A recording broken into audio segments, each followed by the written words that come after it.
Hello everyone, my name is David. Today we are going to take a look at another real story with you.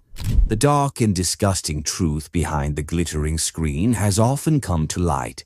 A few years ago, a movement called Me Too began, and it exposed many secrets. But now a 7-year-old case has resurfaced in a new form, one that had once shaken Kerala, or more specifically, the Malayalam film industry. That old case has come alive again, and currently the Malayalam film industry is facing a storm. New revelations are coming out every day. Resignations are happening daily. Big stars, directors, and other names are being dragged into it. And the reason? The dark reality hidden behind the glamorous world of the Malayalam film industry. It's all due to one report. A report that has exposed the ugly truth of the Malayalam film industry, also known as Mollywood. So, what is this report? What does it say? And why is the Malayalam film industry making headlines these days? Here is the full story from beginning to end, ever since films from every language started appearing on OTT platforms. Earlier, people barely knew which South Indian films or actors were popular. But now, just like we recognize stars from Hindi films, people in every household know the actors in movies from the South. The credit for this goes to OTT platforms, where these films are dubbed and released in Hindi. The Malayalam film industry, in particular, has grown rapidly since the arrival of OTT platforms. In this very Mollywood, an incident took place 7 years ago. It was February 17th, 2017. A well-known lead actress of the Malayalam film industry was on her way to Kochi. Suddenly, in a deserted area, her car was stopped. 5 men got out of another vehicle and kidnapped this renowned actress. After that, the car roamed the streets of Kochi for 2 hours while those men assaulted her, physically abused her, and sexually harassed her inside the same vehicle. All of this was deliberately recorded on camera. After 2 hours, the car was stopped outside the house of a well-known producer from the Malayalam film industry. The actress was thrown out of the car right there. Terrified and shaken, she entered the producer's bungalow and shared everything that had happened to her. On the producer's encouragement, she gathered the courage to go to the police station and filed a report about her kidnapping, sexual assault, physical abuse, and even the video recording that was made of the entire incident. As soon as the police registered the report, the next day the news broke in the media, causing a storm in the Malayalam film industry. The incident made headlines in every newspaper across Kerala because the victim was a leading actress, a well-known heroine. The police began their investigation. This lead actress happened to recognize one of the 5 men involved in the incident, as he used to rent cars to people in the film industry. She gave his name to the police, who then arrested him and the others involved. Gradually, the investigation progressed, and attention turned to the main person who used to provide the rental cars. During interrogation, the police found a letter in his possession. The letter was handwritten by the accused, but it was being sent on behalf of a then Mollywood superstar, a well-known actor. As soon as the police read the letter, they were shocked. It revealed that the mastermind behind the entire case was none other than Malayalam film industry's superstar Dileep. After this revelation, Dileep's name was added in the fur. Dileep wasn't just a major star in Mollywood, he also owned a production house and had influence in almost every part of the film industry. He even owned his own theaters and cinema halls where films were released. It is said that he rose to fame very quickly, and now that same superstar Dileep was accused of orchestrating the kidnapping, sexual assault, and filming of a fellow actress. Eventually, the Kerala police arrested him. Dileep's arrest was major news. After the arrest, he was sent to jail, where he remained for a full 85 days before being released on bail. Meanwhile, the case dominated newspaper headlines. When the actress shared her story, people felt sympathy for her and believed that she deserved justice. But the question was, who would bring her justice? The government and others seemed to be bending over backward for Dileep, simply because he was a superstar, a powerful figure. Disappointed by the government and the police, 18 well-known women from Kerala, including some from the film industry and others from NGOs, came together and formed an organization.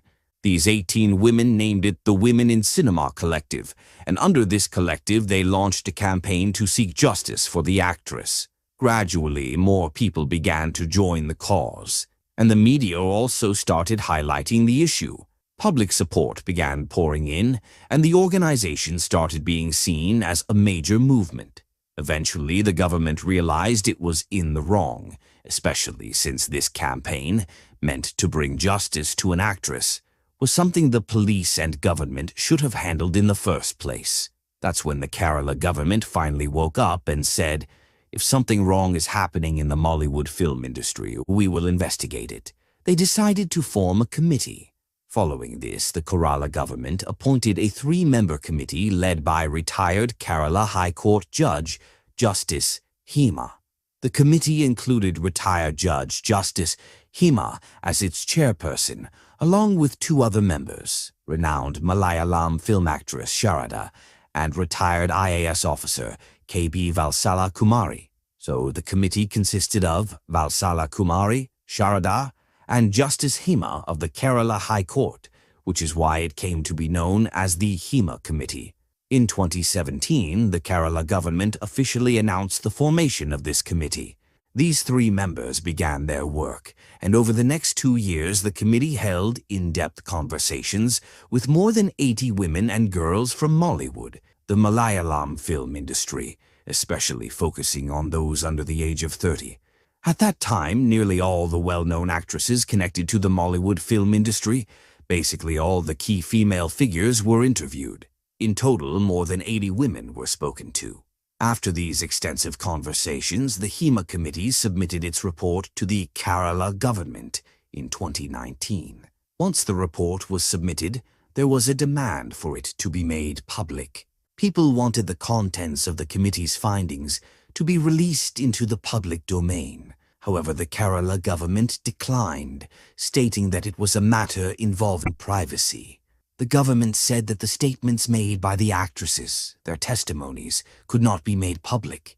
And in this way, the report that the Hema Committee submitted in 2019, which exposed the dark side of the Malayalam film industry, was essentially buried by the government. 5 years passed.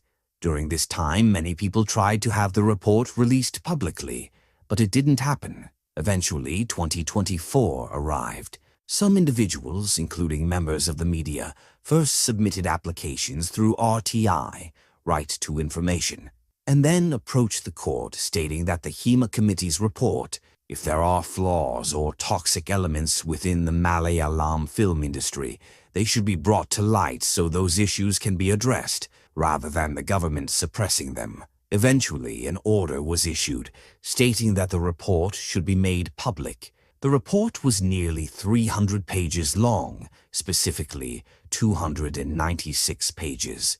On August 19th, the government finally decided to release the Hema Committee report about Mollywood. However, even then, the government held back 55 pages from the report. They stated that these 55 pages would not be made public, because many parts of it involved issues of personal privacy. The government said those portions would not be made public, so excluding those 55 pages, the remaining 251 pages of the report were released on August 19th. And from August 20th onward, a storm hit the Malayalam film industry. The revelations in the report completely exposed the hidden truth behind Mollywood. What exactly was in this report? And what about the actress who, in 2017, was allegedly kidnapped and assaulted at the behest of superstar Dileep? What was her story, and how was it connected to the report? In fact, that actress had worked with Dileep in many films. Everything was going fine. Dileep had gotten married in 1998 to a well-known Malayalam actress named Manju Warrior. Their married life seemed stable, and they had a daughter together. But by 2015, their relationship began to fall apart. The reason was that another actress had entered Dileep's life, and he had started dating her. That actress was Kavya Madhavan. In 2015, Dilip and his first wife officially got divorced. It is said that the actress who was kidnapped in 2017, that actress had informed Dilip's first wife, Manju Warrior, that her husband was having an affair with another actress. Dilip was furious that she interfered in his personal life and exposed his affair. He didn't like that she was snitching on him. The truth eventually came out. He divorced Manju in 2015 and then, in 2018, married the same actress, Kavya Madhavan, whom the other actress had warned about. This is where the enmity began. And before that marriage, in 2017, Dilip allegedly took revenge by orchestrating the actress's kidnapping, having her sexually assaulted, and recording it on video, so that she could be blackmailed into staying silent, and then steps were taken to ensure that she would never get work in the film industry again. And in reality, she never did. This is the full story that eventually led to the formation of the committee. The committee was formed, and the report was finally released on August 19th. As soon as the report came out, one by one the masks started coming off. A well-known director from the Malayalam film industry was accused by an actress of sexual exploitation. Additionally, Siddiq, a prominent face in Malayalam cinema, was accused by another actress. She alleged that during an outdoor shoot while staying at a hotel, Siddiq raped her at night. As more and more actresses began coming forward, naming various individuals, pressure mounted on the Kerala government. In response, the Kerala government formed a special investigative team, SIT, and ordered a full inquiry and FIRS to be filed. An FR was registered against Siddiq. However, Siddiq claimed that all the allegations were nonsense and part of an attempt to defame the film industry. But along with that, fingers also started pointing at the Malayalam film industry's main association. And the finger was pointed at the Malayalam Movie Artists Association. Its president was none other than one of the finest actors, not just in Malayalam, but in the entire Indian film industry, Mohanlal. He too resigned, saying that many disturbing things were coming out about the industry. He said that if we can't do anything about it, then we have no right to remain in this association. So now there's a wave of resignations, and along with that, a flood of FIRS. One by one, names are being exposed, but the question is, what exactly was written in the report? Out of the 251 pages in the HEMA committee report, 17 major points were highlighted, but I'll share just some of them. Points that are truly eye-opening and expose the filth within the film industry. When interviews were conducted with over 80 women from the film industry, most of them shared one common thing. The first point: whenever a new female newcomer enters the Malayalam film industry to work, whether it's with a director, producer, casting director, or production house, after the initial conversation, they're often asked one specific question, and that is, what's your entry code? Entry code, like a dirty password or a degrading term used in Malayalam films. That's what they call it. Any woman who comes to the industry aspiring to be a heroine or any kind of artist is rarely judged for her acting skills. Instead, more focus is placed on this one question. If we give you work and you have to compromise a little or adjust, are you okay with that? Now, those who come to make a name in the industry often face this situation. Since the woman is new and confused, they are told, look at the top heroines in the industry today. All of them compromised and adjusted in some way. That's how they became successful. This makes her think, if this is how it works, then maybe I should do it too. So the ones who agree to compromise are allowed in, and the ones who don't, the doors of the film industry are shut for them. And those who say during this so-called entry code phase that, yes, I can compromise or adjust a little, they are given a specific code. With that code, the actress can approach any actor, director, or producer in Mollywood and say, this is my portfolio. I want to work, the actress says. The person in charge looks at everything, her portfolio, her appearance, but then also looks at the code. When they see the code, they immediately understand that the girl is willing to adjust or compromise. And that's when the exploitation begins. So, over 80 women from the film industry who gave their statements to the HEMA committee said the same thing. The very first step is this code. If you get this code, it's almost a guarantee you'll get work. But if you refuse to compromise or adjust, you won't be given the code. And when you approach someone for work and they see you don't have the code, the door is shut in your face. That was the first and most dangerous truth. The second truth is this. All the actresses and junior artists who spoke to the HEMA committee said the time they felt most unsafe working in this industry was during outdoor shoots. During these shoots, the stars and crew usually stay in hotels. They said, whenever we go for outdoor shoots, our biggest fear is what happens at night. As night falls, we hear sudden knocks on our hotel room doors, and that's when the real fear begins. And many times, the knock on the door would be so aggressive that it felt like someone was about to break it down and force their way in. And the people doing this weren't outsiders. They were the very ones involved in the film. The main lead, the second lead, the director, the producer. These were powerful people staying in the hotel. After wrapping up the shoot for the day, they would drink alcohol at night. And they knew exactly which room each actress or junior artist was staying in. They'd go directly to those rooms and knock, because they were sure the door would open since the girl had the code. And then they would sexually exploit them. Many actresses also told the HEMA committee that these stories frightened them so much that whenever they had to go for an outdoor shoot, they would bring a family member along, just so someone could stay with them in the hotel. If a family member was present, the crew knew she wasn't alone, and that presence often protected their dignity. However, whenever someone brought a family member along, those predators, those vultures, would get very upset. They would behave rudely on set because they knew they wouldn't be able to knock at night or get the door opened. This was the second disturbing truth. The third major and important point made by the committee was that many top stars who call themselves superstars have created fake fan clubs. Each star runs multiple fan clubs under their name, and they hire various companies to manage these clubs, paying them money. These clubs then heavily promote the stars on social media. So far, that might seem acceptable. But here's the darker side. If any actress dares to speak out against this kind of behavior, be it sexual harassment by a hero, director, or producer, then these same fan clubs launch a coordinated attack campaign against her. They defame her and try to ruin her image. As a result, she gets completely blacked out from the industry. So, these fan clubs are not just used for boosting the star's image, but also as weapons to silence voices that speak the truth.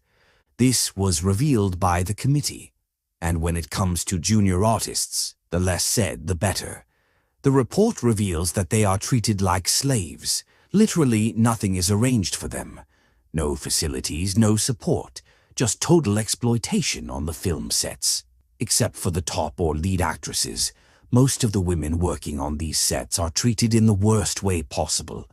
One of the most horrifying things exposed in the report is that even basic necessities like washrooms are not provided for female staff, junior artists, or actresses.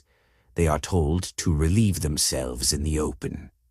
Now, how can someone go out in the open when they are surrounded by so many men around the sets? All around, male crew members are hovering, and the female staff are told they can't use the washroom because there isn't one for them. The fear is so deep that the women, knowing there's no toilet for them and that they aren't allowed to use the ones meant for lead actresses or vanity vans, end up doing something heartbreaking. They said, "We don't even drink water on set, even when we're thirsty, because if we drink water, we'll need to use the toilet. But there is no toilet. We'll have to relieve ourselves in the open, under the hungry eyes constantly watching us like vultures." It almost feels like that's what those people want, to force these women to go out in the open and then watch them with sick intentions. No one has ever arranged proper toilet facilities for them. And the biggest truth of all, without compromising, you have no place in Mollywood. This is what the committee's report revealed. Now you tell me, we all look at these glowing stars, heroes, heroines, and admire the glitz, the glamour, the story, the shooting. But behind it all, this is the dark and horrifying reality. So where is that shining world? It's nothing but a stained and disturbing curtain hiding ugly truths. What we see is glamour, but behind it, there's only darkness and filth. Mollywood is shaken to its core. So this was today's story. Thank you for joining us on this journey today. We hope you enjoyed the content and found it valuable.